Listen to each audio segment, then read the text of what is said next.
Hello friends, मैं हूं विकास और आज हम जानेंगे किसान आंदोलन का इतिहास। एक महीने से चल रहे एमएसपी पर से पंजाब और हरियाणा के किसानों ने आंदोलन की शुरुआत की है। यह आंदोलन राजकारण से प्रेरित है। इससे पहले भी किसानों ने समय समय पर आंदोलन किए हैं। तो आइए जानते हैं उन प्रमुख आंदोलनों के बारे में। अंग्रेजों की नीतियों से सबसे ज्यादा किसान प्रभावित हुए थे, इसलिए आजादी से पहले अंग्रेजों की वजह से किसान आंदोलन की नींव डाली गई।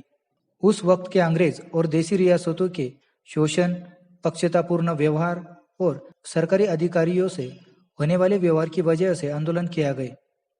आजादी से पहले किसानों का पहला आंदोलन नील आंदोलन था। यह आंदोलन 1859 से 1860 में हुआ। यह आंदोलन भारतीय किसानों द्वारा ब्रिटिश नील उत्पादों के खिलाफ बंगाल में किया गया था। अपने आर्थिक मांगों को लेकर यह उस वक्त का विशाल आंदोलन था। ब्रिटिश अफसर बंगाल और बिहार के जमींदारों से बिना पैसे दिए किसानों से नील की खेती करवाते थे और बाजार भाव से कम दाम पर वो खरीदा करते थे। उसे ददनी प्रथा कहा जाता था। दक्कन विद्रोह 1874। महाराष्ट्र के पूना और अहमदनगर जिले में गुजराती, मारवाड़ी और साहूकार अपने हथकंडे आजमाकर किसानों का शोषण करते थे। 1874 में एक सूदखोर कालूराम ने बाबा साहिब देशमुख इस किसान का घर अदालत से नीलामी की डिग्री प्राप्त की। तब किसानों ने साहूकारों के खिलाफ आंदोलन किया और इसकी शुरुआत 1874 में शिरूर तालुका के करडाह गांव से हुआ। कुका विद्रोह 1872। कृषि संबंधी समस्याओं के खिलाफ अंग्रेज सरकार से लड़ने के लिए यह संगठन बनाया गया था और इस संगठन के संस्थापक भगत जवाहरमल थे। 1872 में इनके शिष्य बाबा राम सिंह ने अंग्रेजों से सामना किया। इस वजह से उन्हें कैद हुई और उनकी मृत्यु 1885 में रंगून में हुई। ताना भगत आंदोलन। इस आंदोलन की शुरुआत सन 1914 में बिहार में हुई। यह आंदोलन लगान की ऊंची दर तथा चौकीदारी कर के विरुद्ध किया गया था। चंपारण सत्याग्रह 1917 से 1918। चंपारण के किसानों से अंग्रेज बागान मालिकों ने एक अनुबंध करा लिया था, जिसके अंतर्गत किसानों को अपने जमीन के तीसरे हिस्से पर नील की खेती करना अनिवार्य था।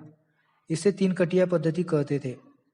19वीं शताब्दी के अंत में रासायनिक रंगों की खोज और उनके प्रचलन से नील के बाजार समाप्त हो गए। इसी वजह से कारखाने बंद होने लगे और किसान भी नील की खेती से छुटकारा पाना चाहते थे। इसी मजबूरी का फायदा उठाते हुए किसानों से अनुबंध से मुक्त करने के लिए लगान को मनमाने ढंग से बढ़ा दिया। इसी वजह से किसानों ने विद्रोह शुरू किया। खेड़ा सत्याग्रह 1918। यह आंदोलन 1918 में गुजरात के खेड़ा गांव में शुरू हुआ था। खेड़ा के कुनबी पाटीदार किसानों ने सरकार से लगान में राहत की मांग की, लेकिन उन्हें कोई रियायत नहीं मिली, इसीलिए यह आंदोलन हुआ। एका आंदोलन 1919। उत्तर प्रदेश के हरदोई, बहराइच एवं सीतापुर जिलों में लगान में वृद्धि एवं उपज के रूप में लगान वसूली को लेकर अवध के किसानों ने एका आंदोलन नाम से आंदोलन चलाया था। मोपला विद्रोह 1920। 1920 में केरल के मालाबार क्षेत्र में मोपला किसानों द्वारा अंग्रेज हुकूमत के खिलाफ किया था, लेकिन यह आंदोलन बाद में हिंदू मुस्लिम सांप्रदायिक आंदोलन बन गया था। रामोसी किसान विद्रोह 1879-1922। महाराष्ट्र में वासुदेव बलवंत फड़के के नेतृत्व में रामोसी किसानों ने जमींदारों के अत्याचारों के विरुद्ध विद्रोह किया। इसी तरह आंध्र प्रदेश में सीताराम राजू के नेतृत्व में उपनिवेशिक शासन के विरुद्ध यह विद्रोह हुआ। यह विद्रोह सन 1879 से लेकर सन 1922 तक छिटपुट ढंग से चलता रहा। बारदोली सत्याग्रह 1928। 1928 में सूरत के बारदोली तालुका में किसानों ने लगान न देने का आंदोलन किया। तेभागा आंदोलन 1946। किसान आंदोलनों में से 1946 का बंगाल का तेभागा आंदोलन सर्वाधिक सशक्त आंदोलन था। यह आंदोलन किसानों ने फाइल्ड कमीशन की सिफारिश के अनुरूप लगान की दर घटाकर 1/3 करने के लिए संघर्ष शुरू किया था। बंगाल का तेभागा आंदोलन फसल का 2/3 हिस्सा बटाईदार किसानों को दिलाने के लिए किया गया था, जिसमें 50 लाख किसानों ने भाग लिया था। तेलंगाना आंदोलन 1946। 1946 में यह आंदोलन आंध्र प्रदेश में जमींदारों और साहूकारों के शोषण की नीति के खिलाफ शुरू किया गया था। बिजोलिया किसान आंदोलन। यह आंदोलन 1847 से लेकर करीब अर्धशतक तक चलता रहा। यह आंदोलन क्रांतिकारी विजय सिंह के नेतृत्व में चला था। निरंकुश नौकरशाही एवं स्वेच्छाधारी सामंतों का संगठित होकर मुकाबला किया और वह इतिहास बन गया। भारत स्वतंत्र होने के बाद भी कई बार किसानों ने अपने हक के लिए बार बार आंदोलन किए।